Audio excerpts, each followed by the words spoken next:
लोक तिलकम शाश्वत वार्ता विभूषणम अमृतकृत्य सारणम प्रबुद्ध लोक जीवनम प्रणय परमदह याग दीपनम वंदे जीवन जीवनम सत्यपुरुषम वंदे पुरुषोत्तमम। परम प्रेममय युग पुरुषोत्तम श्री ठाकुर जी के चरणों में कोटि कोटि प्रणाम। परम आराध्या जगतजननी श्री बड़मा के चरणों में कोटि कोटि प्रणाम। परम पूज्यपाद युगाचार्य देव श्री बड़दा के चरणों में कोटि कोटि प्रणाम। परम पूज्यपाद वर्तमान आचार्य देव श्री दादा के चरणों में कोटि कोटि प्रणाम। सभी को मेरा हार्दिक रामानंद जय गुरु। इष्ट आदर्श सदगुरु पुरुषोत्तम बिना जीवन अनियंत्रित क्यों है, इसका वानगी हमें यदा कदा देखने को मिलता रहता है। मैं सुबह अपने कार्यक्षेत्र जा रहा था, गंतव्य की ओर बढ़ता हुआ सोच रहा था आज आधा घंटा देर हो गया है, ग्राहकों को असुविधा होगी। तथापि अपने बाइक को एक नियंत्रित स्पीड पर रखा था। तभी एकाएक मेरे से सटता हुआ एक तेज गति का स्कूटी सवार नवयुवक अत्यंत तेज गति से तूफान की तरह लहराता हुआ निकल गया। पूर्व के खतरे को भांपते हुए स्वयं को थोड़ा साइड कर लिया और उसे जाते देखते हुए सोचने लगा कि इस तरह के अनियंत्रित जोश में होश खोता हुआ जीवन में इसका आगे का भविष्य का परिणाम क्या होगा।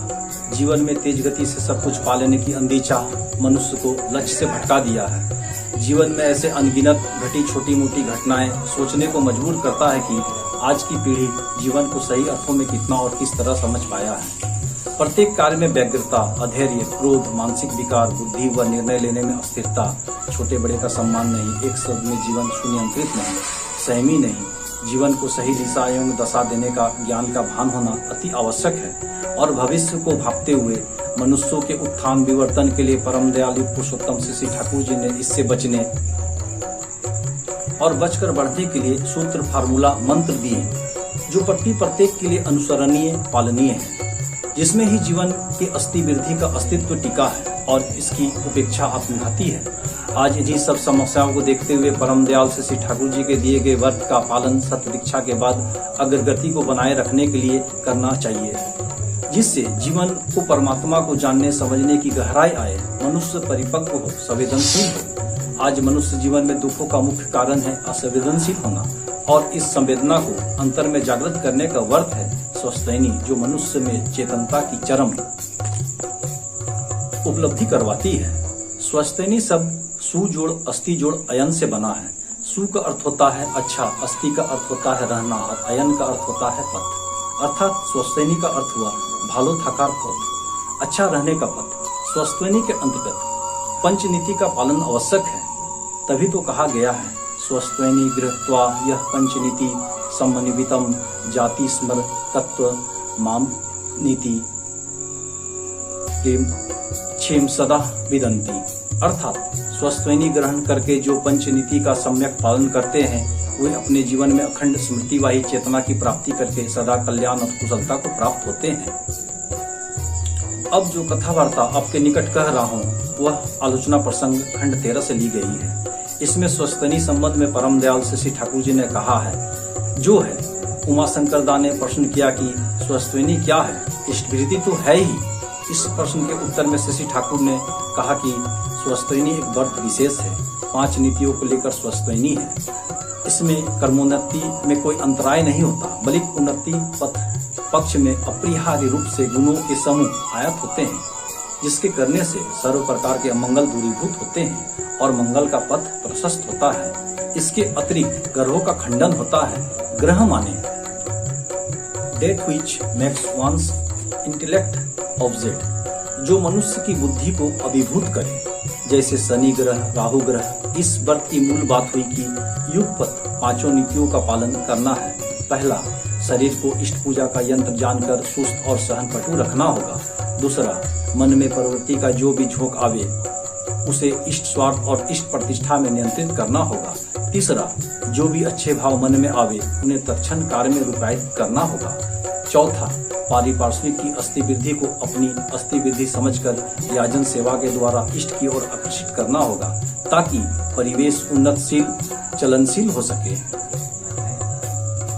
पांचवा, और चाहिए अपनी कर्म शक्ति, उद्भावनी बुद्धि तथा अर्जन पटुता बढ़ाकर नित्य विधि पूर्वक अर्घ निवेदन करना। इन सबों को आचरण में उतारने को ही स्वस्थैनी व्रत पालन करना कहा जाता है।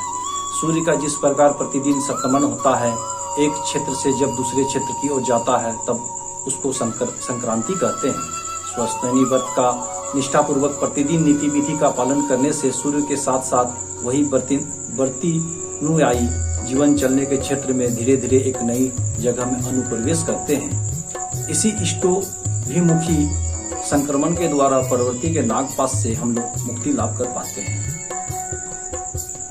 तब ग्रह या परवर्ती की ग्रंथियां हम लोगों को अपने अधीन नहीं कर पाते। इसी प्रसंग में पुनः प्रभु ने कहा कि दीक्षा लेने पर दीक्षा को जीवंत रखने के लिए ही इष्टवृत्ति करनी होती है। यजन याजन इष्टवृत्ति मनुष्य को पतन से बचाता है और संवर्धना के लिए स्वस्थैनी व्रत का पालन करना होता है। आदर्श स्वयं तथा परिवेश इन तीनों के समन्वय से जीवन क्रमशः संवर्धना की ओर अग्रसर होता है। स्वस्थैनी की नीतियां इस समन्वय की ओर और भी प्रतिष्ठित कर देती है। स्वस्थैनी की अन्य चारों नीति को चाहे जितना भी पालन करे, परंतु अर्घ्य निवेदन नहीं करने से मनुष्य विकेंद्रित हो जाता है। इसीलिए स्वस्थैनी का अर्घ्य निवेदन परमावश्यक है। असल बात हुई कि इष्ट का वास्तव रूप में पोषण पूरण हम लोगों के जीवन के प्रथम और प्रधान कार्य है। उनके लिए यदि प्राण का टान नहीं हो तो आत्मा की प्रकृत उन्नति संभव नहीं है। उनके लिए करते करते उनके प्रति टान हो जाता है। इसलिए निष्ठापूर्वक इन पांचों नीतियों का पालन करना होगा। महीने भर में जो अर्घ्य निवेदन किया जाएगा उसमें से 3 रुपये इष्ट के पास भेज देना होगा और बाकी को स्वस्थैनी का उद्वृत्त समझकर जमा करना होगा। वह जमा होते होते एक विराट तहवील हो जाएगा। इसके द्वारा इष्टोत्तर स्थावर संपत्ति करना होगा।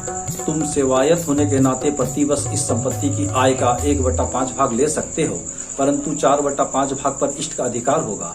इस पर उमाशंकर दास ने पूछा कि यदि प्रत्येक व्यक्ति इष्टोत्तर संपत्ति का अर्जन करे तब तो संपूर्ण राष्ट्र इष्ट का हो जाएगा। इस पर श्री ठाकुर जी हंसकर कहा कि हाँ बिल्कुल ही। पुनः उमाशंकर दास ने पूछा कि 4/5 भाग संपत्ति की आय जो इष्ट की होगी उसका व्यवहार क्या होगा। इस पर प्रभु ने उत्तर दिया, देश और जनगण के लिए इसका व्यवहार होगा। ऐसा होने पर तुम सब कर सकते हो। यह सबों की संवर्धना के लिए एक साधारण तहवील होगी। इस पर उमाशंकर दास ने पुनः प्रश्न किया कि स्वस्थैनी के स्टेट का परिचालन भी तो एक अलग तरीके से होगी। इसके उत्तर में प्रभु ने कहा कि स्वस्थैनी व्रतधारी लोग ही स्वस्थैनी व्रत के आधार पर वैशिष्ट अनुयायी उसकी परिचालना करेंगे। इसी के माध्यम से स्वाभाविक गणतांत्रिक राष्ट्र का विवर्तन होगा। इसी के साथ धर्म इष्ट कृष्टि का ऐतिह्य जागृत हो उठेगा और वैशिष्ट के अनुसार सर्वांगीण और अभ्युदय होगा सबों का। यह गणतंत्र मंत्रहीन, क्रियाहीन, आचरणहीन परिषद का तथाकथित गणतंत्र नहीं होगा। इसका जो प्रतिनिधित्व करेगा वह एक साथ इष्ट और जन साधारण का प्रकृत प्रतिनिधि स्वरूप होगा। इसलिए जो सरकार बनेगी वह आजकल की सरकार की तरह नहीं होगी। इसमें कल्याण का पथ सबके लिए खुला रहेगा। इसमें अकल्याण का पथ यथासंभव अवरुद्ध रहेगा। कारण यह होगा कि सबका तो लक्ष्य रहेगा इष्ट स्वार्थ, इष्ट प्रतिष्ठा तथा असद निरोध। फलस्वरूप इसकी व्याख्या अपूर्व होगी, इसकी व्यवस्था अपूर्व होगी। वहाँ धनिक और श्रमिक में कोई विरोध नहीं रहेगा। वे लोग एक साथ मिल जाएंगे। झगड़ा झंझट का कोई स्थान नहीं रहेगा।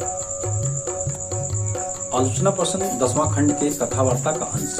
भूपेश दास ने प्रश्न किया कि स्वस्थैनी तो बहुत अच्छी चीज है, यह समझा, परंतु आर्थिक दिक्कत असुविधा की सृष्टि करती है। इसके उत्तर में श्री ठाकुर जी ने कहा कि स्वस्थैनी के जो सभी नियम हैं उनका पालन करने से स्वस्थैनी के पथ पर चलने का सामर्थ्य वही प्रदान कर देती है।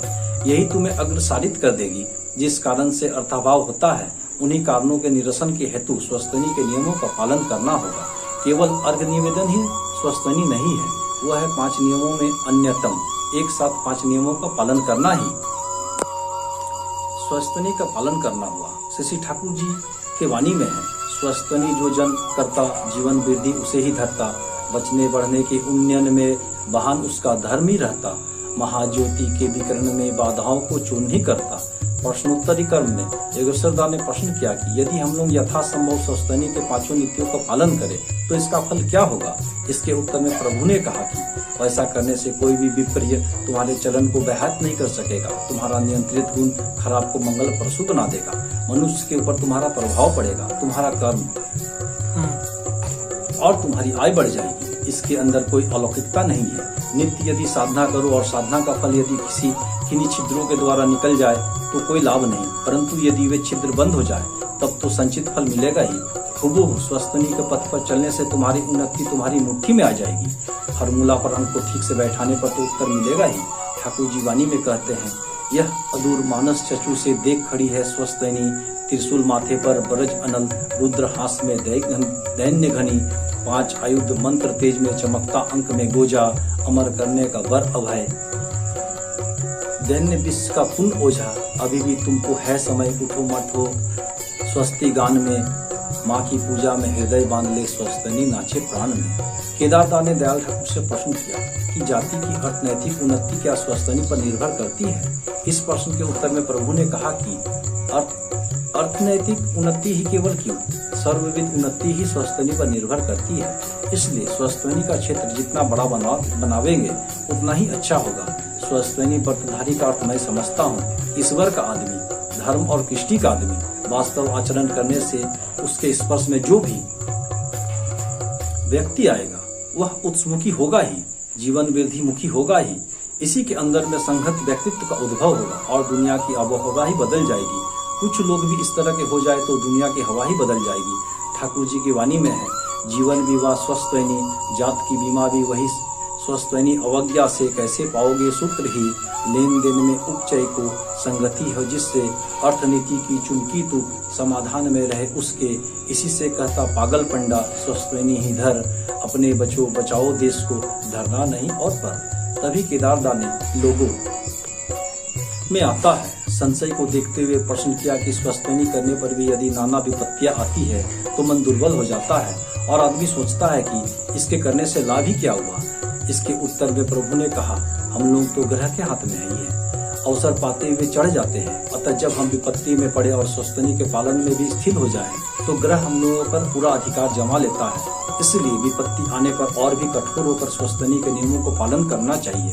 यह एक प्रकार से देव और असुर का संग्राम है। स्वस्थनी को देवी जीवन के पथ का अभियान कहा जा सकता है। कठोर संकल्प लेकर इस पथ पर अग्रसर होते रहना चाहिए। निष्ठा के साथ इसका पालन करते रहने से जय अनिवार्य रूप से होगा ही। और आप लक्ष्य करके देखेंगे कि संसार में जो भी बड़े हुए हैं उन्होंने किसी न किसी रूप में स्वस्थनी का पालन किया ही है। यह 5 नीतियां यदि किसी के जीवन में मूर्त हो जाए तो वह एक दिक्पाल हो जाएगा, चाहे वह राजा महाराजा हो अथवा मोटिया धोने वाला मजदूर ही क्यों न हो। इसलिए नित्य विश्लेषण कर देखना होगा कि इन 5 नीतियों में कौन सा किस प्रकार परिचालित हुआ। जिसके परिचालन में स्थिरता आई हो उसे अच्छी तरह कर लेना चाहिए। इससे यह लाभ होगा कि दुर्भोग किसी छिद्र से हमारे अंदर प्रवेश नहीं कर सकेगा। और इसके साथ साथ यजन याजन इष्टवृत्ति ठीक से करना होगा। श्री ठाकुर जी की वाणी इस प्रश्नोत्तरी में सटीक बैठती है। स्वस्थनी को लेकर ही यदि पहले का क्या दुष्कर्म पाकर ही धरे हुंकार दिए, करना चाहे हतबम अर्गल तोड़ सीने के बल से, स्वस्थनी को धर कस के चमत्कार से देख, कैसे आपद विपद जाए घस के। सद्दीक्षा के द्वारा मनुष्य सदगुरु पुरुषोत्तम इष्ट आराध्य से जुड़ जाने का माध्यम बनता है और स्वस्थनी है उनमें संपूर्ण आत्मनिवेदन। आधा अधूरा मानने पर हमारा ज्ञान भी आधा अधूरा होता है। अतः पूरा जब हम उन्हें देते हैं तो पूरा अर्थात पूर्ण होने का योग पात्र भी हम बन जाते हैं। इसी क्रम में एक दादा ने प्रश्न किया कि स्वस्थनी व्रत ग्रहण करने की आवश्यकता तो समझता हूँ, किंतु सोचता हूँ कि इसे लेकर अर्थात इस व्रत को स्वीकार कर किस प्रकार चला व चल सकूंगा। इसके उत्तर में परम दयाल श्री ठाकुर जी ने कहा कि जिस प्रकार खाना पीना चलता है उसी प्रकार स्वस्थनी पर आरंभ कर देना चाहिए। आरंभ कर देने के बाद विचार करना चाहिए कि क्या करणीय है और क्या त्याज्य है, तभी करना संभव होगा। प्रभु ने कहा कि स्वस्थनी की नीतियों के अंतर्गत यह भी है कि कोई व्यक्ति जिस दिशा में उन्नत होना चाहे उसे स्वस्थनी की 5 नीतियों का निष्ठापूर्वक पालन करके चरित्रगत करना चाहिए। जो व्यक्ति ऐसा करेगा उसे उन्नति के लिए चिंता नहीं करनी होगी। प्रातः काल में श्री ठाकुर एक छोटे घर में बैठे हुए थे। कहने लगे कि इष्टवृत्ति तो पुरानी चीज है, स्वस्थनी मैंने जोड़ दी है। स्वस्थनी का स्वरूप जो मैंने दिया है वह बिल्कुल नया है। पहले यदि रहा भी हो तो समझा नहीं जा सकता। इष्टवृत्ति और स्वस्थनी का परिपालन यदि 1-2 व्यक्ति भी करे तो उसमें एक अद्भुत परिवर्तन होगा और वे समाज में इसके उदाहरण बनेंगे, जिन्हें देखकर अन्यों को उनके प्रति आकर्षण होगा और सभी इन्हीं के पथ पर चलकर वैसा बनना चाहेंगे। झमझमा के दक्ष ताल में स्वस्थनी की 5 विधि, मृदु चाल में चलते रहना, नित्य पालना यही नीति, धर्म पाओगे, अर्थ पाओगे, काम मोक्ष होगा दास, बचोगे रे तुम, बढ़ेगी जाति, काटोगे दुर्विपाक का फांस। वंदे पुरुषोत्तम। जय गुरु। फिर मिलते हैं अगले याजन परिवेशन में, जिसका विषय वस्तु युग पुरुषोत्तम से श्री ठाकुर अनुकूल चंद जी के दृष्टिकोण में सदाचार क्या है होगा। जय गुरु।